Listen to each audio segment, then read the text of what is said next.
Hello, my name is Mark Taylor, and welcome to the Education on Fire podcast. The place for creative and inspiring learning from around the world.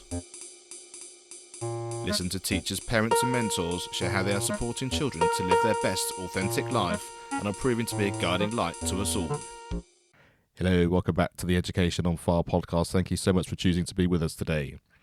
If you'd like to download some free resources based on some of the amazing things we cover here on the podcast, just visit our website, educationonfire.com, put in your email, and we can send them directly to you. Now, today I'm chatting to Mark White, and he's the founder of Your Town Community. Now, Your Town launched a campaign called We Are Next, a national campaign to get the next generation moving and more connected with health, fitness, and their community. Knowing that teachers and parents alike face challenges every day educating and raising the next generation to be healthy, happy and valuable members of their local community, they provide free resources to use in primary schools or at home, and they hope that this will encourage children to think about where they're from, their local town and its importance. Just before we have this wonderful conversation with Mark, here's a quick thank you to our sponsor. I'd like to thank the National Association for Primary Education for their continued support and sponsorship of the Education on Fire podcast. In March, they have a brand new conference which is online called Towards the Balanced and Broadly Based Curriculum. Now, the impact of the coronavirus pandemic on children's education may be perceived as a justification for narrowing the curriculum at the expense of the arts and the humanities. But this conference will explore the case for preserving young children's entitlement to as rich and diverse a curriculum as possible. Dr. Yude's keynote lecture will set the scene, highlighting some key issues and considering some lessons to be learnt from the period of lockdown. The subsequent presentations will focus on classroom practice, providing a spotlight on innovations which have been implemented in school and offering guidance for the future. Now, to find out more about this conference, please go to nape.org.uk/conference. That's nape.org.uk/conference. Hi Mark, thank you very much for joining us here on the Education on Fire podcast. Hi, afternoon. Great to be here. Thanks very much for inviting me. So tell us about your town and where it developed from and where your interest in that lies. Okay, well, a lot's happened. So Your Town was born in my hometown of Hoddesdon over in Hertfordshire. A great little town, in my opinion. And we were born via an event, a running event called Give Your Town a Run Around. And back in April 2014, just by chance, I found myself at a breakfast morning networking event. And it was the economic development strategy for the borough in which I live in, the borough of Broxbourne. And they were talking about town centre vibrancy, community engagement, development, obesity in young people in particular. And hearing this, I was just inspired to chat to a few people afterwards about an idea that I had, which was Give Your Town a Run Around, which kind of, in a roundabout way, was a model which I created in between my years to play a part in that conversation. I was a father as well of two young girls back then. They were, what were they then? Oh dear, 5, 6, 7, give or take.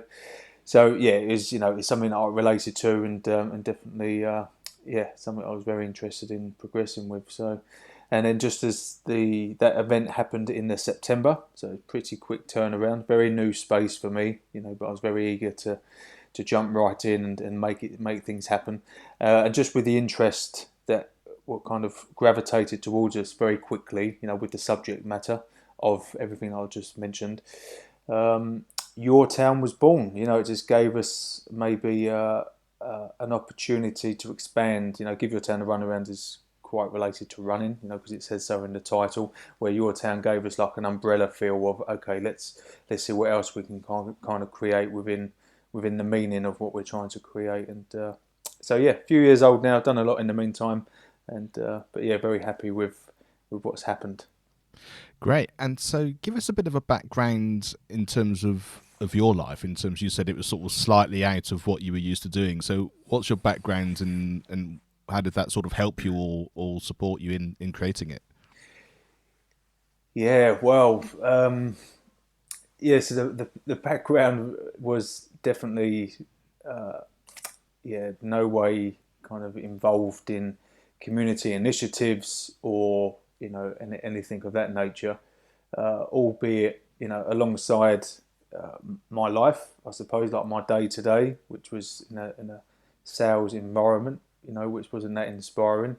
An environment which I enjoyed. I enjoyed where I worked and who I worked with, and so I was very grateful for what I was getting up to. But I always kind of knew, definitely towards the latter stages of my career, that I wasn't born to do what I was doing. There was something a little bit more meaningful, maybe, that I was after, and that kind of, alongside becoming a dad and having a couple of daughters, etc., just reaffirmed that. So when I had this chance meeting, through this event that I mentioned at the start, it just, without even realising it, that was my gateway. That was my opportunity to really explore and follow my curiosity, and within a different place completely. But taking some of what I had learnt previously into these new ways, and just seeing where it took me, really. I mean, I can certainly relate to the fact of having children moving in. Well, from my own experience, it was moving into a new community, and just seeing what was around and sort of seeing the bigger picture, and it just kind of, it gives you a sense of wanting to support what's already there, but also sort of bring your personality to the party, as it were, isn't it? And you can 100%. Sort of. Like say, once you've got children as well within the school network and all the clubs that the kids often get involved in, you can see all the other parents that are wanting the same sort of thing. Yeah, and it's exactly that. I use the term, maybe just feels right. Like there's a natural maturity that goes on. I felt more responsible, but also, I could just relate in different ways. My attention was just in different places, as you mentioned, just to kind of becoming a dad, and the things you get up to and the things you listen to and your life experiences now are just different. Sounds like a pretty obvious statement. And although you can read up on a couple of bits or speak to others, that have gone there and been there and done it, whether it be family or friends that have kind of already, become parents, nothing quite kind of lets you believe what is going to happen for you. It's all very unique in that sense. So relating in different ways, and also that responsibility piece. Just internally, I just felt like, okay, how can I show up as my girls were getting older, definitely venturing into primary school years, and with all the attention on their well-being, and I was seeing firsthand what they were witnessing and going through, even at young ages like 5, 6, 7, and how tuned in they were, and kind of the frequency they were on, with how they were influenced, and all that stuff. Just like, wow, just very overwhelming. So it's like, okay, this is something I need to manage just for myself as a parent. I don't want it to become too overwhelming where I panic, too much, which is easily done, and no one really knows what they're doing until they're doing it. So kind of thinking on your feet type of scenario.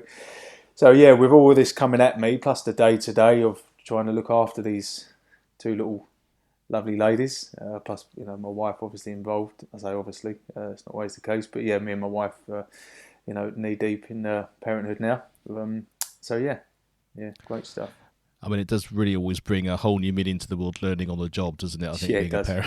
Yeah. Sort of remember sort of bringing the kids home from the hospital. It's that kind of, okay, and what do we do now? Where do we start? Where's the manual? Where's the person coming through the door to show us what to do? Yeah, I can remember that, especially with my first daughter in particular. I was young. I settled down quite young. I was early 20s, 21, 22. And when Sienna was born, 2005, I can only kind of just, share it as like a fear feeling, for a good 2 or 3 weeks, just feeling quite nauseous. Sounds quite dramatic, because it's a beautiful experience. But just this sense of, something big's just happened, and it sounds good, But then, Sienna drops into the world, not literally. And you just know that there's something going on here, so just look after yourself. Yeah, and I love that sense of family and community. I think it goes hand in hand, like we said, and I think for all those reasons we've chatted about before. So take us into exactly the sorts of things that you do through our town in terms of, I know you've got resources for Key Stage 2 and actually stuff within the schools, but it sounds also like you were, it didn't start with that as its main focus. It's No. that kind of being able to use other aspects as well. So take us through the different things that you produce and the sorts of things you're involved in.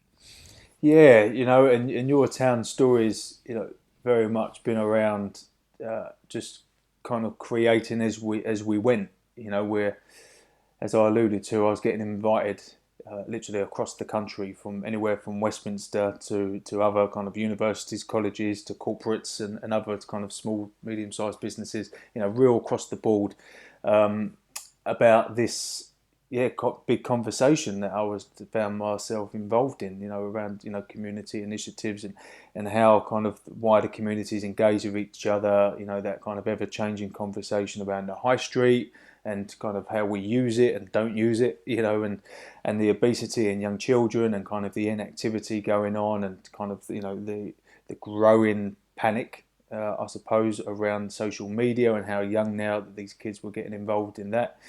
So yeah, all of a sudden it was just like, wow, how can your town, we knew that just through my now evidence, some of the ideas that I had and our kind of willingness to show up and take part and create opportunities and spaces that, we could definitely bring some value to this, and also what's really important to me, as your town was progressing, is really building like something tangible and relatable.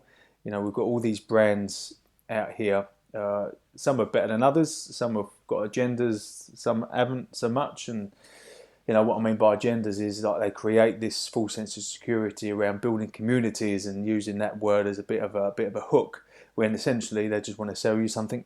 Which I understand and I get, and it's just a transaction of the world. But with your town, I really wanted something, that was really local, really hyper local. That and if we could play our part in the early years, i.e. primary schools, and then they could maybe grow up, just hearing about your town because we had different offerings, and they could just feel part of it. And no matter if you were 18 to 28, it's just maybe one of them things in life where you think, okay, yeah, I remember your town, or I remember when they come into my school, or I remember when I've done an event with them, etc. So that's how it's kind of evolved, really. And the primary school work was hearing about inactivity, hearing about now my girls with kind of who they were influenced by and these brands and all that kind of stuff. We just felt like if we could just have a presence within primary schools, year 5 in particular, because that was a year my eldest was at the time. It just felt like a nice age, 9, 10 years old. They were kind of mentally, they were switched on. They weren't young enough where they just wanted to run around on the mat playing with dolls and cars and like the early infancy years. But they weren't quite old enough when they were ready to jump ship secondary school, and it just takes on a whole different meaning. So year 5 felt like an obvious place to start. And we just went in and we delivered this hour-long lesson, and it was incredible, hyper-local to my town, Hoddesdon, like I mentioned.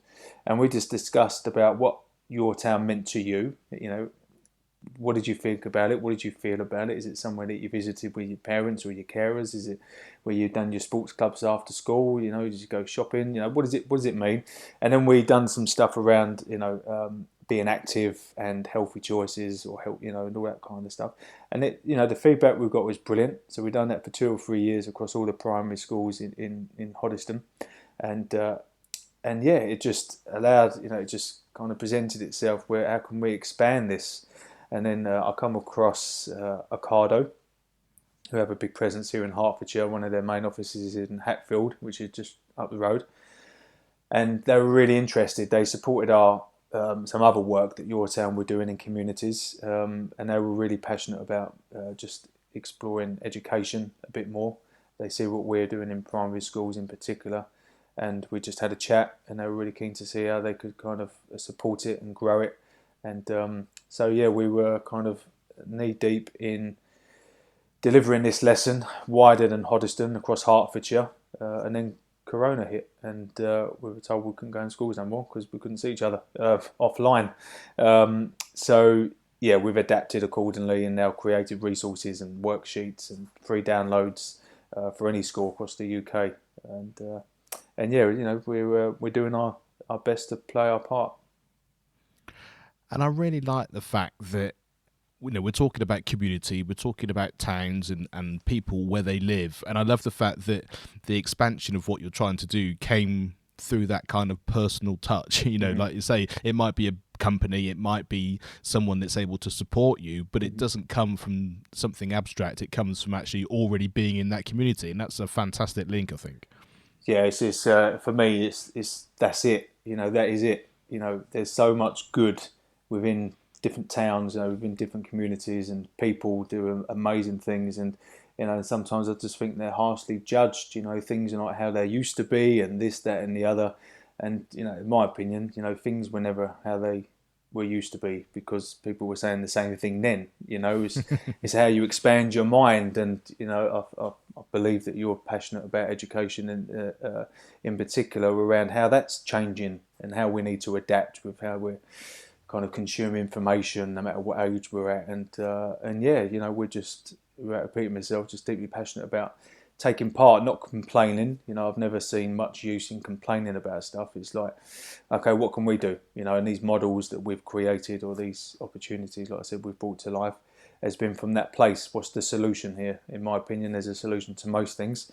You just got to have that willingness and open-mindedness to, kind of jump in, take part, not believe that you're the be-all and end-all, but you can at least bring value. And that's what we house our primary school work in particular under the umbrella of We Are Next, because they are the next generation, without jumping on that theme. But the next creators, the next innovators, they are, and I think too often as adults, sometimes it's justified.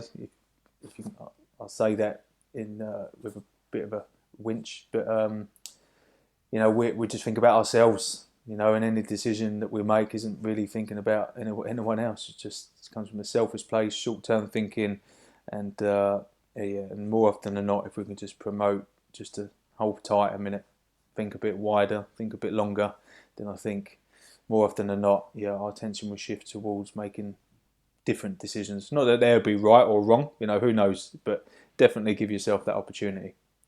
Yeah, I love the awareness idea. I was thinking that when you were talking about going into schools, just the idea of talking about the community that you live in.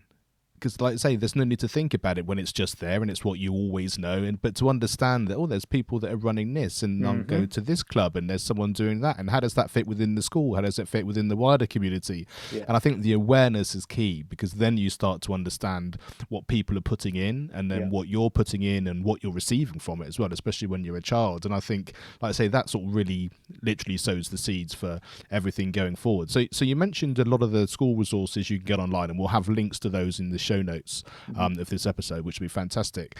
So in terms of different areas around the country that are sort of taking on your town itself, I assume it could go anywhere from that point of view, and is it then sort of adapted to what it is that the local area actually wants to do?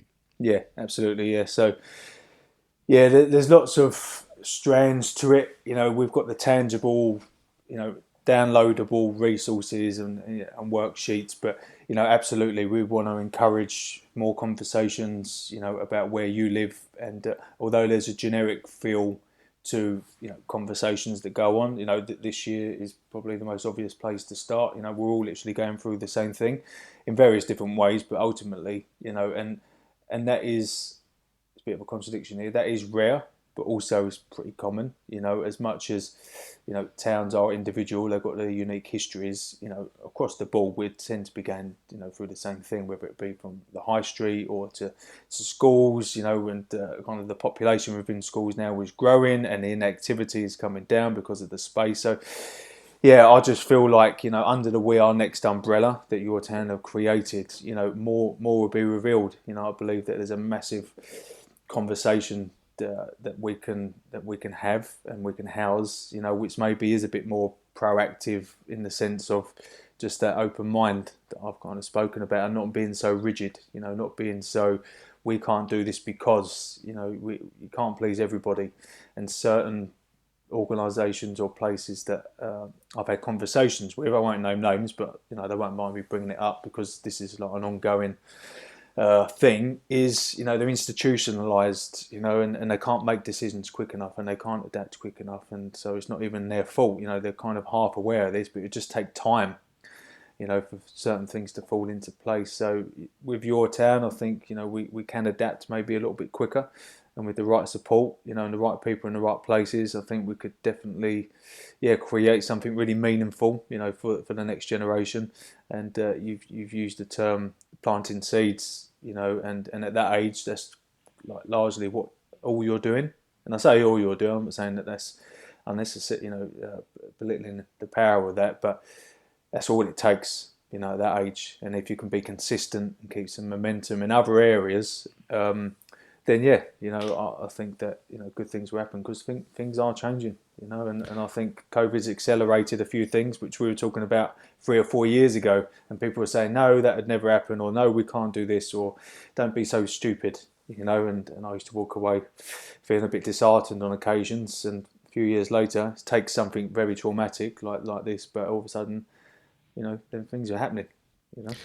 Yeah, they really are, and I think I hear more and more these days about children wanting to get involved and have their voice heard, whether it's climate change or what's happening obviously in their local community.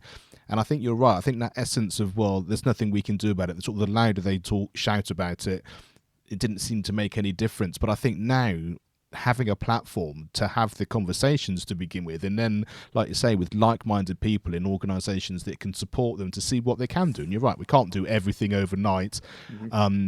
But what we can do is we can say, but we can do this, we can do that, we can talk about this. How about speaking to this organisation which can move this particular thing much further than we can? And I think it's that kind of all working together from that starting point, which is the way that these things change from the grassroots up, rather than big policy change. And it's the same with education. It'd be fantastic if we had a magic wand and schools changed overnight to be very child-centered and child-focused. Can't see it happening at the moment, but the conversations that we have are kind of, but you can do this, you can do that, you can speak in this way, we can learn in a slightly different way, even within the confines of any system. And then you feel like you're empowered to do whatever you need. Yeah, and it is. That's just really, it's a word that I don't use too often, but I love hearing it. It is about empowerment, and as you've alluded to, I think most empowerment, or that feeling of empowerment, does come from community up. That's one of our straplines, community up. Top down is part of it, part of the puzzle of life, and we need to embrace it, because otherwise it's easy to judge it, as we've kind of half mentioned, but. Forget about greed, forget about agenda, forget about politics. Like I said, what can we do? How can we influence our next steps? How can we bring value to this conversation? How can we be constructive? Your town are not building a platform here, which is, a forum on Facebook where any man and their dog can jump on and maybe be a bit negative or quick to complain, quick to judge. Just creating something which is realistic in our approach, which is very much can't please everybody all the time. There's some short-term fixes, but there's also some long-term goals here, which kind of are ever changing, and you're always working towards. You'll never reach that final destination, but it all starts somewhere, and there's some beautiful things that go on with it within communities, and it's just letting that, shape certain next steps, and I've seen it, I've witnessed it, it's happened in my hometown, it's been a spark for something greater than your town, and I've seen some amazing things go on locally here over the last few years, which just evidence that I need, really. We see where it goes. Fantastic. So you've obviously got the experience of having gone to local schools, like you say, delivering those workshops and having those conversations. But can you remember back what was valuable about your experience? And I guess there may be a teacher that you remember, or something which kind of gives you that sort of positive education standpoint. Yeah, when I don't look old enough, it's been a good while since I was at school. So primary school years, I can just remember being a bit of a cheeky chappy, really, and just trying to have a laugh. And but then, secondary school years, being a proper teenage boy, without sounding this too stereotype, but I could just remember my RE teacher, because she was very pretty, Miss Evans, and but I can remember The two reasons really, and this kind of shapes my teenage years because they're a bit troublesome. But there'll be another conversation for another day maybe. But just don't have that positive and negative. I remember deputy head of my school. I won't name names, but he was a bit nasty. He didn't take to me too kindly. So I can remember some stories about him. But on a more positive note, I can remember Mr. Thompson, PE teacher.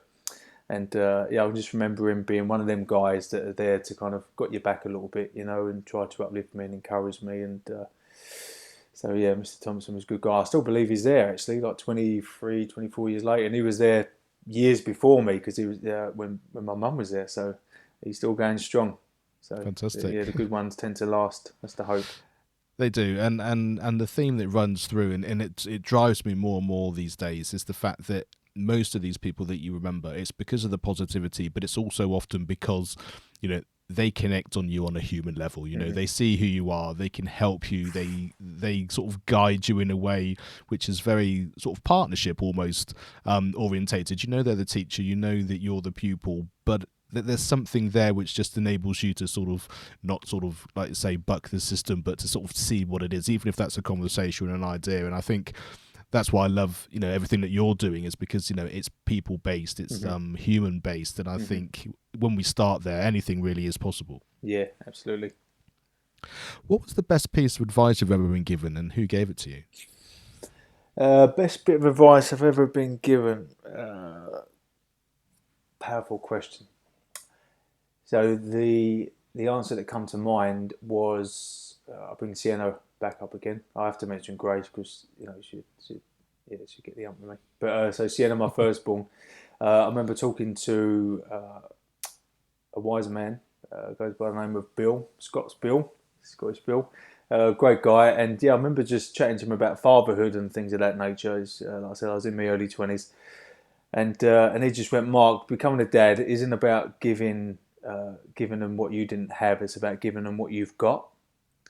And as soon as he said that, it's one of them kind of not life-changing moments. It sounds a bit too much, but very similar. That feel, is one of them stop moments where all of a sudden I've always remembered it, and I can just remember it really shifting where my mind was. Because maybe I just fell into a bit of a trap where I'm going to give them this, and we're going to go here, and all that kind of top level stuff, when underneath all that, it doesn't really mean anything, but underneath it always okay, who are you, who do I want to be as a dad, what am I going to go out and learn, and how can I then kind of take that into my own way of fathering my daughters, so best bit of advice I got, given what you've got, not what you didn't have. I love that. I've never heard that before. I think it's really powerful, like you say, and it just reminds me of the fact that we're all on this journey together. Like I say, we're not the kind of the older people in this relationship and we know everything, because like you said, when they first arrive, we certainly don't feel that's the case. And I think being able to grow with the children, being able to learn from each other, and like you say, and share what you have now, and then you're in the moment, and then you are creating sort of life as you go, aren't you? Like I say, rather than chasing something which you don't have or it doesn't exist at the moment. And it's so powerful. That's fantastic. Thank you. What advice would you give your younger self now? What advice would I give my younger self? Do you know what? I'll probably keep stum and just let me do what I done. I'm a massive believer. I'm not one to kind of reflect too much. I do when I need to, when it comes to being grateful and, kind of tapping into that side of things. But in regards to reflecting, and if I had known this or known that, then maybe, what's happened. So I probably wouldn't give me no advice. I'll just give him a wink and say, you do what you're going to do, because you're everything's going to be okay. So maybe a bit of a reassurance if I felt that is necessary, but. I am where I am, and on the whole, I'm glass half full. By no means perfect, but I do my best. So, and that's as a consequence of all that's happened, for better, for worse, and all that kind of stuff. So no advice, just a gentle wink to say, you'll be all right, mate. Just do what you got to do. Yeah, love that. Fantastic. What a really great thought. I think, and like you say, it's that kind of we are where we are. We learn what we do, and everyone's journey is different. So that Yeah. kind of I know you, you can see me. Let's just get on and enjoy it. Mm. Yeah. And what podcast or book, film, song, video, or anything has had a big impact on your life, and why was that? Yeah, this one really made me think. So, uh, I mean, I think it's okay to, bring up that, you sent this question beforehand just to kind of maybe spark something. And I'm really pleased you did because, yeah, it just made me think of a particular song that absolutely did change everything for me at the time. Powerful in it, music. And, I'm a music lover, but I wouldn't say I'm, some of my friends are just obsessed. They love it. But anyway, go back to the point. Is back when I was with my now wife, very early stages of our relationship. I kind of had a hunch she was, the one for me, and I was falling in love with her without sounding too romantic. There you go. But I don't mind being pretty honest and open. I was very insecure. And I had loads of kind of stuff going on, just like old ways of being, growing up, very inadequate, very insecure, like I said, very fearful about certain situations, and i.e. settling down and committing to someone, and so all that kind of stuff. But there was a song by The Verve saying, what's it called? This Time. I haven't really heard it too much over the last few years. Every now and again it shows up in my place. So yeah, The Verve, This Time. And it's all about just kind of stepping into your light. Do you know what I mean? And not having that kind of fear in between the ears kind of interfere with your next steps, because you know where that kind of takes you. It's just about waking up and don't let another dream go by, and just kind of, yeah, it's your time. It's your time. Just crack on, commit, do it. And I did. And we got married, and we've had 2 kids and 2 girls. And yeah, we're married like 15 years now. So, Fantastic. thank you, Verve. Exactly. Yeah. And I think you're right. I think music is very powerful, and it connects people in so many different ways. And I think for me, it's always the relationship between how it makes you feel. And I think that connection with what as opposed to, like you said, I love the fact you were talking about, stuff going on and ways of thinking and old stuff. And I think lots of the arts, especially, and film and all of that kind of stuff, I think it just kind of makes you reconnect with what you inherently know is true within yourself. And it just brings that out. And I think when you know that and you feel it, it just gives you that extra sensibility to take that step forward, because you can't get it wrong because it's right, and I think that's really important. Yeah, it's just another way of identifying. I think as human beings, a lot of this goes into the work that we've been talking about with the next generation. But if we can identify and relate to each other, whether that be come from music or experience, whatever, I think that is the hook. That is the kind of the anchor, whatever you want to frame it as. Okay, yeah, I'm here. I'm not alone. There is things I can do. There are people I can gravitate towards, and so yeah, music is a massive gateway to that. Love it. Absolutely fantastic. Thank you so much for being here. Thank you so much for sharing all of this information and what you're doing, because I think it's incredibly important. So can you tell people where they can find you and find out more information and how they can get involved? Yeah, so I mean, broadly, with all the Your Town work, it's yourtown.community, and that gives you a bit of an insight into all that we do. We've got Your Town runners, Your Town walkers, we've got these get-together models, we've got our larger events, and then the education, stuff that we are heavily involved in can be found on the main site, but also it's got its own landing page, wearenext.uk, and yeah, Your Town UK on Instagram, which kind of gives you a bit of a overview about some of what we get up to. So that's that. And also I just want to say a huge, massive, gigantic thank you to, I mean, obviously everybody that's played their part within Your Town over the years, but in particular, especially with our work around primary schools and all that, it's just Ocado and their foundation, Julie, Suzanne, Julie just backing us. You're really believing in us and kind of our vision, and yeah, just amazing dedication they've shown, especially to support us throughout this year when we've had to adapt, and obviously everything was postponed and etc. So, but no, just amazing belief they've got. So thank you. Fantastic. Yeah, well, thank you so much. And I think you're right. I think this year has shown us what real life is all about, and it's about adapting. It's about being where you are, which is one of the themes that we've talked about today, and what you can do. And we can still help people and support people in many different ways. And it sounds like that's exactly what you're doing in the communities and the connections in any which way you possibly can. So, Mark, thank you so much for sharing all that with us today. No, brilliant. Thank you very much, Mark.